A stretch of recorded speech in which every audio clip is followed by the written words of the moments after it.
골로새서 3장 12절 17절 말씀 가지고 그리스도인이 입어야 할 명품 제목으로 은혜를 받겠습니다. 한국 사람들은 명품을 아주 좋아합니다. 특히 한국 사람들이 좋아하는 명품은 프랑스나 독일, 오스트리아, 이태리 등에서 만든 것인데, 원래 명품이라고 하는 것은 장인 정신이 깃든 정성이 담긴 제품을 말합니다. 과거 유럽의 장인들이 왕족과 귀족, 소수의 귀족에게 제공했던 손으로 만든 수공 제품입니다. 그러나 요즘은 대량 생산을 하게 되고요. 제조업의 발달로 인해서 사실상 다른 제품들과 질적 차이가 없어졌음에도 불구하고 명품 메이커 제품을 소유하면 마치 자기가 왕족이나 귀족이 된 것 같은 그런 착각을 불러일으키게 만듭니다. 그러니까 자존감이 약한 사람들이 외적인 어떤 특별함으로 치장해서 스스로의 자존감을 높여 부각시킴으로써 특별한 사람으로 대우받고 싶어 하기 때문에 명품을 선호하게 되는 것입니다. 그리스도인들은 천지 만물을 창조하시고 다스리시는 만왕의 왕이신 하나님의 자녀들입니다. 전능하신 하나님께서 독생자 예수 그리스도를 십자가에 내어주시기까지 우리를 사랑하시고 구원하신 거룩하시고 영광스러우신 하나님을 닮은 하나님의 자녀들인 것입니다. 하나님이 직접 우리를 낳으셨어요. 하나님이 우리의 삶을 인도하고 계십니다. 아주 존귀한 사람들입니다. 굳이 명품을 입지 않아도 우리 자체가 하나님 앞에 귀하고 복된 사람들이 아니겠습니까? 그리스도인들은 새 사람이라고 그랬습니다. 그리스도와 함께 죽고 그리스도와 함께 살리심을 받은 사람들이고, 또 땅의 것이 아닌 위의 것을 찾고 위의 것을 추구하고 위의 것을 생각하며 살아가는 사람들이고요. 옛사람, 즉 땅의 지체를 벗어버리고 살아가는 사람들입니다. 음란, 부정, 악한 정욕, 탐심, 분노, 악의에 가득 찬 말들, 비방하는 말, 거짓말, 이게 다 땅의 지체입니다. 이런 것들을 다 벗어버리며 살아가는 사람들이죠. 새 사람이 된 그리스도인들은 옛사람, 즉 땅의 지체를 먼저 벗어버리고 그 다음에 새 사람이 입어야 할 새 옷을 입어야 되는 것입니다. 우리가 예수 믿고 구원받은 이후에 끊임없이 해야 할 일은 아직도 옛사람의 성품이 남아있기 때문에 이것을 어떻게 벗어버리느냐 하는 겁니다. 계속 벗어버리고 그 다음에 벗어버리면서 끝나서는 안 돼요. 새 사람의 옷을 끊임없이 입어야 된다. 이것이 이제 구원받은 그리스도인들이 해야 할 일인 것입니다. 그러니까 그리스도인들이 입어야 할 옷은 거룩하시고 존귀하신 하나님의 성품입니다. 그러니까 성령님께서 친히 우리의 심령 속에 입혀주시는 명품 중의 명품이죠. 이런 옷을 입어야 정말 존귀한 하나님의 자녀로 살아가게 되는 것입니다. 하나님의 존귀한 자녀들이 입어야 할, 즉 새 사람들이 입어야 할 옷은 무엇일까요? 그 첫째는 신분에 합당한 옷을 입어야 한다는 것입니다. 옷은 그 사람의 신분을 나타내 줍니다. 흰색 가운을 입고 있으면 대부분 의사입니다. 군복을 입고 있으면 그 사람은 군인이에요. 옷이 그 사람의 신분을 나타내 주죠. 교복을 입고 다니면 그건 학생입니다. 또한 옷이라고 하는 것은 그 사람의 품위를 잘 나타내 보여주고 있습니다. 입고 있는 옷을 보면 그 사람의 인격이나 품위, 교양, 성격 등을 짐작할 수 있습니다. 단정한 옷차림을 하고 있는 사람은 단정하고 교양이 있어 보이고요. 지나치게 화려하고 사치스러운 옷, 또 요란한 옷을 입고 있는 사람은 누가 봐도 좀 경박해 보입니다. 스스로 높이려고 하는 교만 혹은 인격이 불안정해 보입니다. 대실이 충실한 사람들, 자기 자존감이 높은 사람은요, 굳이 이렇게 화려한 것을 입고 자기를 나타내려고 하지 않습니다. 그리스도인은 어떤 신분을 가진 사람들인가? 그 신분을 알아야 그에 합당한 옷을 입게 되는 것입니다. 정체성, 내가 누구냐? 이것을 잘 알아야 그에 합당한 삶을 살게 된다는 거죠. 자, 그리스도인은 어떤 사람들이에요? 12절에 나와 있네요. 그러므로 너희는 하나님이 택하사 거룩하고 사랑받는 자처럼 긍휼과 자비, 겸손, 온유, 오래 참음을 옷 입어라. 그리스도인들은 누구냐? 하나님께 범죄함으로 말미암아 죄와 상황 가운데 사탄에 포로되어 살던 사람들이 하나님이 특별히 택하시고 거룩하게 구별하여 주신 하나님의 사랑받는 사람들, 그들이 바로 그리스도인입니다. 그러니까 하나님의 언약의 백성이죠. 구원의 언약에 참여한 사람들입니다. 영생과 구원의 복을 누리는 하나님의 자녀로 선택함을 받은 사람들이에요. 세상 사람과 구별해낸 거룩한 백성이요. 자, 하나님이 우리를 택하시고 거룩하게 구별해내신 이유는 무엇일까요? 무엇 때문에? 하나님이 우리를 사랑하시기 때문이에요. 그건 사랑이에요. 사랑 때문에 우리는 택함을 받은 사람들이죠. 그러니까 죄 없으신 하나님의 아들 예수님을 십자가에 죽게 하시기까지 하나님이 우리를 사랑하셨습니다. 그 사랑이 우리를 선택하여 거룩한 하나님의 자녀로, 존귀한 자녀로 만들어 주신 것이죠. 하나님의 사랑으로 택하심과 또 거룩하게 구별함을 입은 그리스도인들의 신분에 맞는 옷을 입고 살아야 된단 말이에요. 이 거룩한 하나님의 자녀와 백성들이 입어야 할 옷이 무엇입니까? 여러분 잘 생각해 보세요. 먼저 내가 누구인가를 정확하게 이해하시고, 내가 진정 그리스도인이라면 그에 합당한 옷을 입고 있는가? 그 옷은 무엇입니까? 긍휼, 자비, 겸손, 온유, 오래 참음입니다. 먼저 긍휼의 옷을 입어야 한다. 긍휼은 어려움에 처한 사람에 대한 동정심이죠. 그러니까 잘못과 허물 또 실수하는 사람들을 불쌍히 여기는 마음을 갖는 것이에요.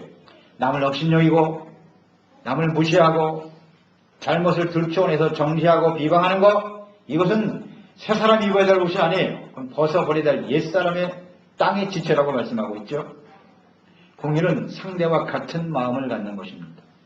상대의 고난과 어려움 같이 공감해 주는 것입니다. 상대의 잘못이고 나의 잘못이다 그렇게 여기는 마음, 그게 긍휼입니다. 불쌍히 여기게 되지요. 십자가에 나타난 하나님의 긍휼을 생각해 보세요. 하나님이 죄 가운데 죽어가는 우리를 불쌍히 여기신 거예요. 우리와 같은 마음, 같이 공감하시기 위해서 하나님의 아들이 사람의 몸을 가지고 이 땅에 찾아오신 거예요. 그게 긍휼입니다. 그래서 우리가 죽어야 할 자리에 예수님이 대신 죽어주시는 거죠. 우리를 불쌍히 여기시고 자신의 명을 내어주는 것, 이것이 바로 긍휼입니다.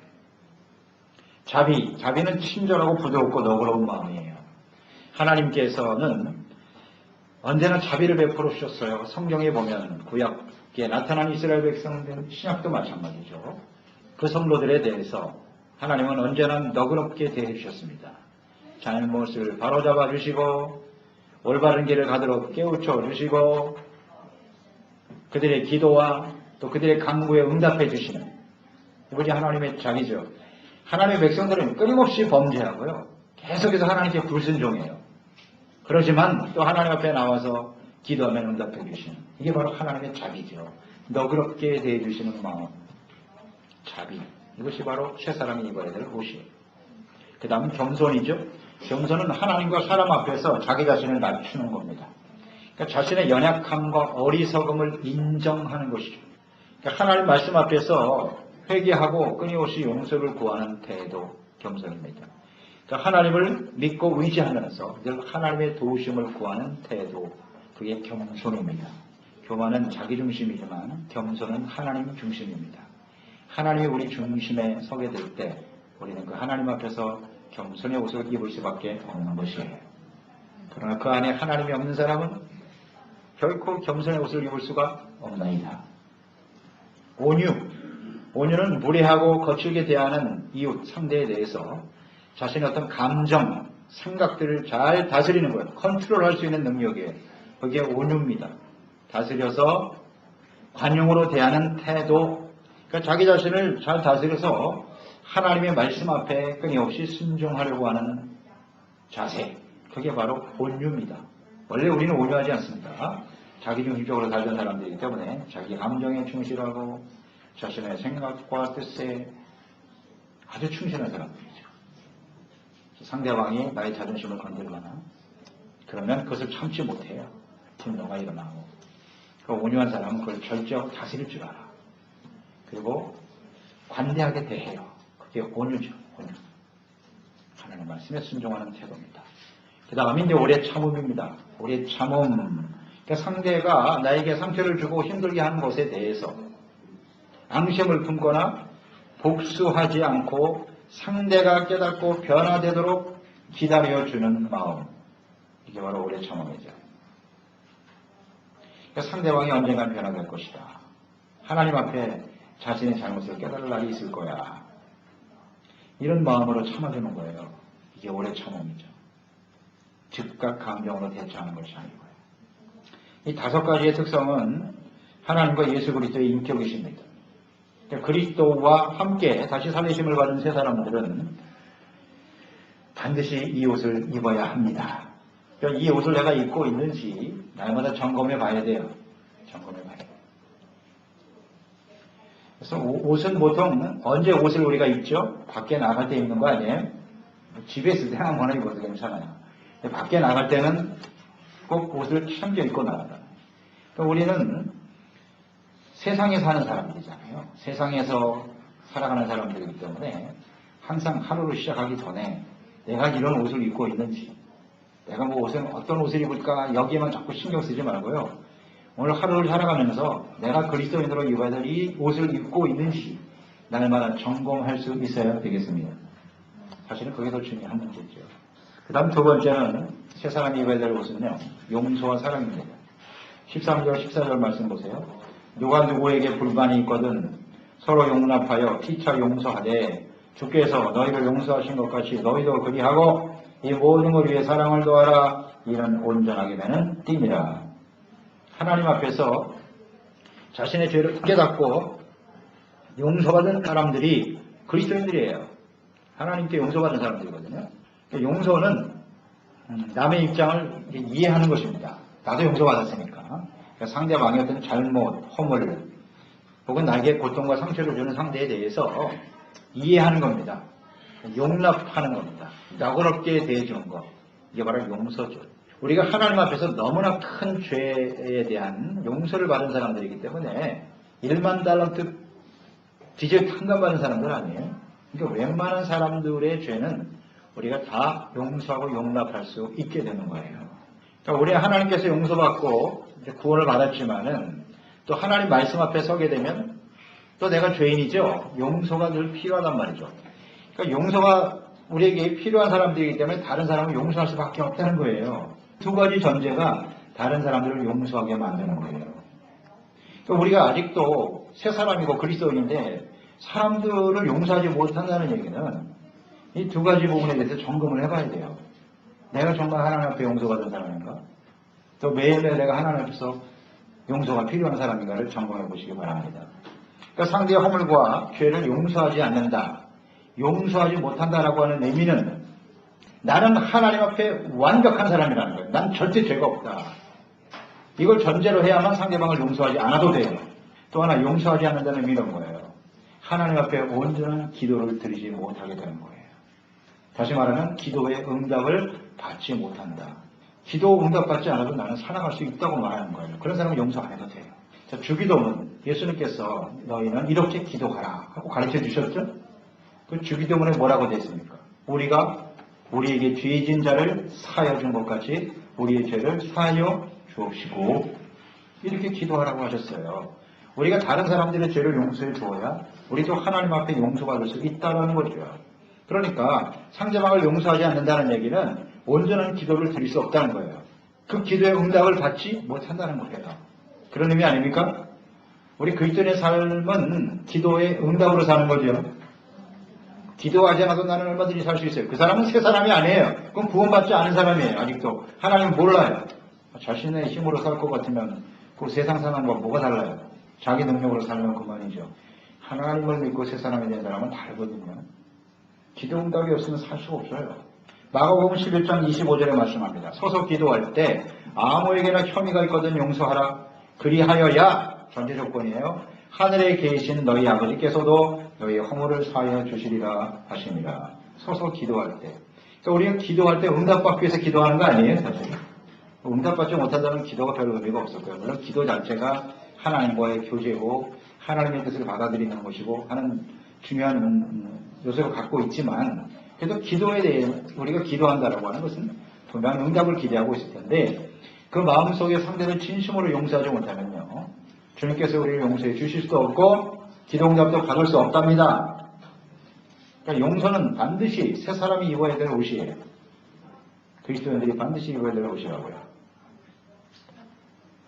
자, 긍휼, 자비, 겸손, 오래 참음, 용서의 옷을 입었으면 이제 이 옷이 벗겨지지 않도록 허리띠를 단단히 매야 됩니다. 아무리 좋은 멋진 옷을 입었어도 허리띠를 매지 않으면 옷이 흘러내리거나 벌어져 버리죠. 이건 수치를 당하는 거예요. 상대방에게. 수치를 당하는 일이죠. 그래서 14절 말씀 보세요. 이 모든 것 위에 사랑을 더하라. 이는 온전하게 매는 띠니라 그랬습니다. 그러니까 이 사랑 안에 그리스도인들이 입어야 될 이 성품이 다 들어있다는 거예요. 긍휼, 겸손, 온유, 오래 참음, 자비, 용서, 이것이 어디에 들어있다? 사랑 안에 다 들어있단 말이에요. 그러니까 이 하나님의 사랑이 우리 가운데 부어지도록 해야 돼요. 이런 사랑이 우리에게 있습니까? 없습니까? 우리는 이런 사랑이 없어요. 없습니다. 우리에게는 이 아가페의 사랑을 만들어낼 수가 없어요. 존재하지 않아요. 그렇기 때문에 예수 그리스도를 통해서 또 성령께서 끊임없이 우리 가운데 이 사랑을 부어주시도록 간구하는 사람이 되어야 합니다. 로마서 5장 5절 우리에게 주신 성령으로 말미암아 하나님의 사랑이 우리 마음에 부음과 됨이니 새 사람이 입어야 할 옷을 입고 사랑으로 온전해지기 위해서는 항상 우리는 성령의 도우심을 구해야 합니다. 성령이 우리에게 주시는 거예요. 선물이에요, 선물. 기도의 응답이 사랑이라는 걸 아십니까? 기도하지 않고 성령의 인도하심을 받지 않으면서도 나는 사랑을 가지고 그리스도인으로 입어야 될 옷을 입고 살아갈 수 있다? 아닙니다. 불가능합니다. 이것을 우리는 분명히 해야 돼요. 성령이 주시는 옷입니다. 그 다음 세 번째, 새 사람이 입어야 될 옷은 뭐예요? 평강, 말씀, 찬양, 감사합니다. 이것이 옷이에요. 15절 보세요. 그리스도의 평강이 너희의 마음을 주장하게 하라. 너희는 평강을 위하여 한 몸으로 부르심을 받았나니 너희는 또한 감사하는 자가 되라. 새 사람이 입어야 될 옷이 평강입니다. 죄사함 받고 구원의 은혜를 힘입은 사람들에게 주어지는 선물이 뭐냐? 평강이지요. 죄가 있는 곳에는 절대 평안이 없습니다. 예수님께서 죄로 말미암아 하나님과 원수된 우리들을 십자가로 죄를 용서하시고 하나님과 화목하게 만들어 주셨습니다. 하나님과 화목하게 되었다. 주님과의 관계가 회복이 됐어요. 그럴 때 우리 마음속에 평안이 찾아오게 되는 거죠. 그리스도로 말미암아 하나님과 화평하게 되고 평강을 얻은 그리스도인들은 세상에 사는 사람들과 함께 이 평안을 누리며 살아가게 되는 거예요. 모든 사람들이 그리스도 안에 주시는 예수님의 십자가를 통해서 주시는 죄사함과 평안을 누리며 살아가도록 하기 위해서 부르심을 받은 사람들인 것입니다. 이것이 그리스도인들이죠. 오늘 말씀에 보면 그리스도의 평강이 너희의 마음을 주장하게 하라 이렇게 말씀하고 있네요. 이 말씀의 원어의 뜻은 이런 거예요. 평강이 너희의 마음에서 심판관이 되게 하라 이런 뜻이에요. 자, 우리가 세상을 살아가노라면 시련과 어려움을 당하거나 혹은 죄를 짓고 회개하지 못하거나 어떤 것이 하나님의 뜻인지 몰라서 혼란스러워할 때 우리 마음속에서 평강이 사라집니다. 자, 이럴 때 우리의 마음속에 그러니까 근심, 걱정, 염려, 두려움, 불안 이런 일들이 끊임없이 우리 마음속에 일어난단 말입니다. 그럴 때 평강이 주장하게 하라고 했어요. 평강을 가지고 판단하라는 것입니다. 그러니까 평강이 없다라고 하는 것은 분명합니다. 믿음이 상실되어 있다는 것이에요. 믿음이 없을 때 평강은 사라져요. 또 평강이 주장하게 하라고 했으니까 평강을 통해서 우리를 살피되 혹시 죄를 회개하지 않은 것이 있는지 죄를 회개하지 않으면요 절대 평안이 없어요. 또 하나 하나님의 뜻대로 행하지 않기 때문에 내 마음속에 평강이 사라지더라. 잘 정리해 보세요. 믿음이 없고 죄를 회개하지 않고 하나님의 뜻을 행하지 않고 있다면 마음속에 평안이 없습니다. 아주 간단한 문제죠. 그리고 우리가 옛사람의 지체를 벗어버리라 그랬잖아요. 지난 시간. 새사람으로 옷 입기 위해서는 옛사람 땅의 지체를 벗어버려야 되는데 이것을 벗어버리지 못하기 때문에 마음에서 평안이 사라지게 되는 것입니다. 아직도 옛사람의 옷을 입고 있기 때문이에요. 이것을 벗어야 됩니다. 그럴 때 평강의 새 옷을 입을 수 있습니다. 또 새 사람은 마음에 그리스도께서 주시는 평강이 이제 넘치게 되는데 이것이 이제 다른 사람들에게 영향을 주게 돼요. 그래서 모든 사람을 화평케 만드는 사람이 되는 거예요. 그게 진짜 새 옷을 입은 사람이죠. 자, 마태복음 5장 9절에 말씀하잖아요. 화평케 하는 자는 복이 있나니 저희가 그들이 하나님의 아들이라 일컬음을 받으리라. 어떤 사람이 하나님의 아들이라고요? 새 사람이잖아요. 존귀한 사람이죠. 화평의 옷을 입고 있는 사람. 다른 사람을 화평케 하는 사람이에요. 싸움을 일으키고 다툼을 일으키는 사람이 아니라 화평케 하는 사람은 어떤 사람이라 그랬습니까? 십자가를 지는 사람이에요. 내가 용서하는 거예요. 내가 불쌍히 여기는 거예요. 내가 오래 참아주는 거예요. 이 사람이 바로 화평케 하는 사람이죠. 예, 새 옷을 입으니까 화평케 하게 되죠. 자, 이 화평의 옷은 대단히 중요한 의미를 갖습니다. 히브리서 12장 14절에 말씀하시기를 모든 사람과 더불어 화평함과 거룩함을 따르라. 이것이 없이는 아무도 주를 보지 못하리라. 아멘. 당연한 말씀 아닙니까? 우리 마음속에 화평이 없고 화평케 하는 하나님의 아들이 아닌 사람은 결코 주를 보지 못한다는 건 무슨 뜻이에요? 천국에 들어갈 수 없다는 얘기입니다. 여러분, 천국에 들어가는 옷이 화평함과 거룩함이라는 걸 아십니까? 새 사람이 입어야 될 옷을 입고 있어야 천국에 들어갈 수 있어요. 예수님께서 잔치의 비유를 드셨죠. 사람들을 초청했는데 사람들이 안 와. 나가서 모든 사람 강권하에 데리고 와라. 근데 그 잔치에 참여하려면 예복을 입어야 돼요. 밖에서 예복을 나눠줘요. 그걸 입고 들어가야 되는데 예복 없이 들어온 사람이 있네. 책망하죠. 너는 어쩌여 예복을 입지 않고 들어왔니? 유구무원이거는 할 말이 없죠. 당장 쫓아내라. 무슨 의미인지 아시겠습니까? 이 새 사람의 옷을 입고 있지 않으면요, 하나님 앞에 설 수가 없습니다. 이 옷의 의미를 좀 잘 생각하고 묵상해 보시자고요. 그 다음 입어야 될 옷이 뭐예요? 3장 16절에 보세요. 그리스도의 말씀이 너희 속에 풍성히 거하여 모든 지혜로 피차 가르치고 권면하고 시와 찬송 신령한 노래를 부르며 감사하는 마음으로 하나님을 찬양하라. 새 사람은 그 마음속에 무엇이 풍성하게 거해야 돼요? 하나님의 말씀. 그리스도의 말씀의 옷을 입어야 돼요. 주님의 말씀이 풍성히 거한다고 하는 것은 무슨 뜻일까요? 우리 마음의 말씀이 풍성히 거한다는 것은 그 말씀에 지배를 받는 거예요. 그 말씀 앞에 나의 생각과 뜻이 다 쳐서 복종되는 거예요. 이렇게. 말씀이 나의 모든 것을 지배하는 상태, 인격을 지배하고 나의 모든 생각을 지배하고 다스리는 상태, 이것이 말씀에 풍성하게 거하는 상태겠죠. 그냥 나의 생각 속에 말씀이 그냥 조금 들어와서 영향을 줄 듯 말 듯 이런 게 아니고요. 말씀 자체, 이것이 우리의 모든 생각을 주장해버리는 이런 말씀의 옷을 입도록 우리는 끊임없이 하나님 말씀을 묵상해야겠지요. 끊임없이 입어야 돼요. 그래서 이 말씀을 통해서 우리가 깨닫는 게 뭡니까? 하나님을 알게 되죠. 하나님이 하시는 모든 뜻에 대해서, 하나님이 하시는 일에 대해서 알게 되죠. 그리고 우리가 하나님 앞에서 얼마나 더러운 죄인인가 이런 것도 알게 되잖아요. 그런 죄임에도 불구하고 하나님이 나를 용서하시는구나, 나를 사랑해 주시는구나, 할렐루야, 은혜를 깨닫게 되잖아요. 그러니까 이 하나님을 알고 하나님의 구원의 은혜를 깨닫게 되면 무엇이 나타나요? 우리에게 감사와 찬양이 나올 수밖에 없지요. 하나님의 말씀이 풍성하지 않은 사람은, 하나님을 잘 모르는 사람은, 하나님의 은혜가 무엇인지 깨닫지 못하는 사람은 절대로 감사와 찬양을 드릴 수 없나이다. 그리스도의 말씀으로 옷 입는 사람들은요, 당연히 감사와 찬양의 옷을 입게 되는 것입니다. 주님의 은혜를 깨닫게 되면 마땅한 태도 아니겠습니까? 이 감사와 찬양이라는 것은. 마음에 찬양과 감사가 있는지 점검해 보시기 바랍니다. 하나님의 말씀에 풍성히 거하도록 말씀의 옷을 입기 위해서 힘쓰고 있는가요? 말씀을 주야로 묵상하고 있습니까? 감사와 찬양이 넘쳐나고 있나요? 감사의 반대말은 뭘까요? 감사의 반대가 무엇이죠? 여러 가지로 생각할 수 있겠지만 원망불평이에요. 원망불평. 이게 감사의 반대말이에요. 원망불평하는 것은 하나님 앞에 큰 죄를 짓는 겁니다. 요즘 우리 출애굽기 새벽에 묵상하면서 아주 은혜 받고 있는데요. 이스라엘 백성들이 광야에서 끊임없이 하던 일이 뭐예요? 원망불평이야. 하늘에서 만나를 내려주셔 기적으로 살고 있죠. 바위를 쳐서 막 물이 쏟아지잖아요.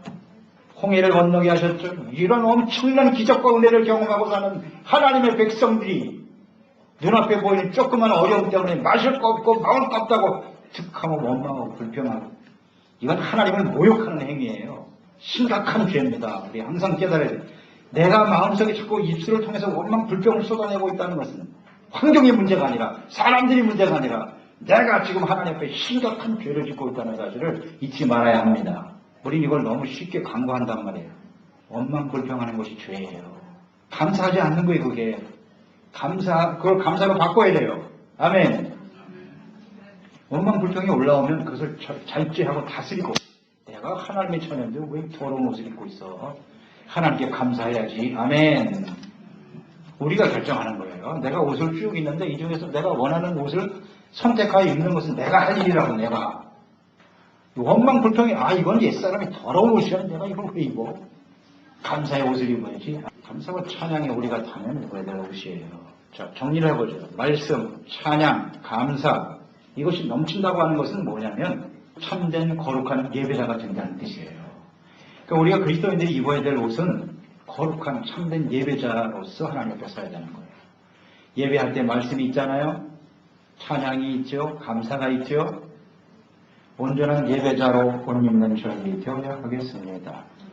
마지막으로 세 사람 그리스도인들이 입어야 될 옷이 어디에 나와 있습니까? 17절. 또 무엇을 하든지 말에나 일에나 다 주 예수 이름으로 하고 그를 힘입어 하나님 아버지께 감사하라. 아멘. 자, 이 말씀 중에요. 그리스도인들이 입어야 될 옷이 무엇입니까? 여러분들이 옷을 찾아보세요. 무슨 옷인 것 같습니까? 예수 그리스도 중심의 삶을 살아야 한다. 여기 어디서 이런 말이 나오는 거냐면, 자, 말을 하든지 무슨 말 하든지 일을 하든지 다 주 예수의 이름으로 하고 내 이름을 나타내는 게 아니라 예수 그리스도의 이름을 높이고 하나님의 영광을 나타내며 살아가라는 거예요. 예수 믿기 전에 우리의 삶은 어땠어요? 다 자기 중심이에요. 자기를 드러내고 나를 자랑하고 나를 나타내고 나의 만족과 나의 유익 이렇게 살았잖아요. 그런데 예수 믿고 구원받은 다음에 이제 뭐가 나타나야 돼? 예수님의 이름이에요. 주님만 높임을 받으세요. 그리고 내가 지금 이렇게 말하고 행동하는 것은 나의 생각과 뜻이 아니라 예수 그리스도를 대신하고 있는 것이다. 내가 이렇게 말하고 행동할 때 사람들이 나를 보는 것이 아니라 내가 믿는 예수 그리스도를 보게 되겠지. 이런 생각으로 사는 거예요. 그러니까 그리스도가 늘 삶의 중심이고 내가 그리스도를 대신하는 사람이다. 그러니까 그 말과 행동이 굉장히 신중해지죠. 신중해져요. 그리스도 중심의 삶으로 살아가게 되는 것이 의미입니다. 긍휼, 겸손, 온유, 오래 참음, 용서, 사랑이죠. 평강, 말씀, 찬양, 감사. 이것이 우리가 입어야 될, 새 사람이 입어야 될 옷이라 그랬어요.